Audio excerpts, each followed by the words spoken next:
उड़ने के लिए आपको एक जगह छोड़नी पड़ेगी, क्योंकि बिना छोड़े उड़ा जा सकता है क्या? नो। एक जगह आपको उड़ान भरने के लिए छोड़नी पड़ेगी। और एक कहानी आपको सुनाना चाहता हूं। एक राजा था और उस राजा को उसके एक बहुत जो प्रिय मित्र था, वो भी दूसरे सल्तनत का राजा था। तो दो राजा आपस में दोस्त थे। तो दूसरे राजा ने पहले अपने मित्र को तोहफे में कुछ दिया, और वो तोहफा उसकी जिंदगी का सबसे महत्वपूर्ण तोहफा था, सबसे प्यारा तोहफा था।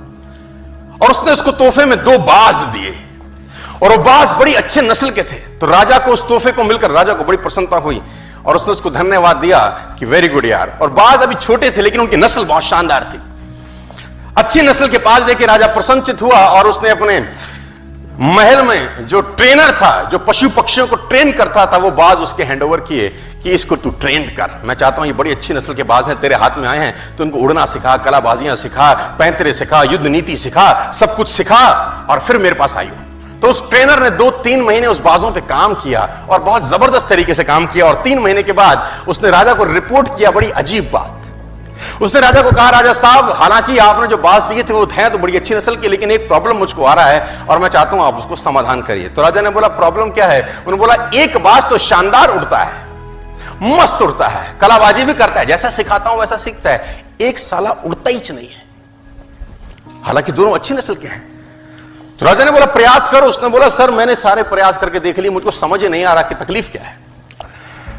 तो राजा ने बोला, किसी और को हायर करो, अपने शहर में, अपने एरिया में, अपनी सल्तनत में कोई ऐसा आदमी ढूंढो जो पक्षी प्रेमी हो, ऐसा आदमी ढूंढो जो नेचर लविंग हो, जो बाज से बात कर सके, उससे पूछे समस्या क्या है, दूसरा भी तो तेरी भांति दनादन उड़ रहा है, तेरे को क्या तकलीफ है?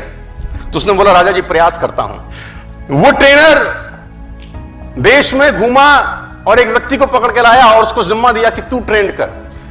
और ठीक इस घटना के 3 से 4 दिन के बाद जब उसको वो व्यक्ति मिला, उस व्यक्ति को उसने वो बाज हैंड ओवर किया कि इसको समझ नहीं आ रहा अपने को तकलीफ क्या है। उसने बोला, इसको तो मैं उड़ा दूंगा। सिंपल सा ग्रामीण सा आदमी, किसान सा आदमी। अगले ही दिन राजा उन बाजों को देखने आया तो दोनों के दोनों मस्त उड़ रहे थे। राजा ने बोला कि ये कैसे चमत्कार किया? तो बोला, ये तो साधारण सा एक गांव वाला है, इसने कर दिया ये काम। तो उसने गांव वाले से, राजा ने पूछा, तूने क्या किया? उसने बोला, मैंने कुछ नहीं किया, जिस शाखा पे बैठा था उस शाखा को मैंने काट दिया। अपने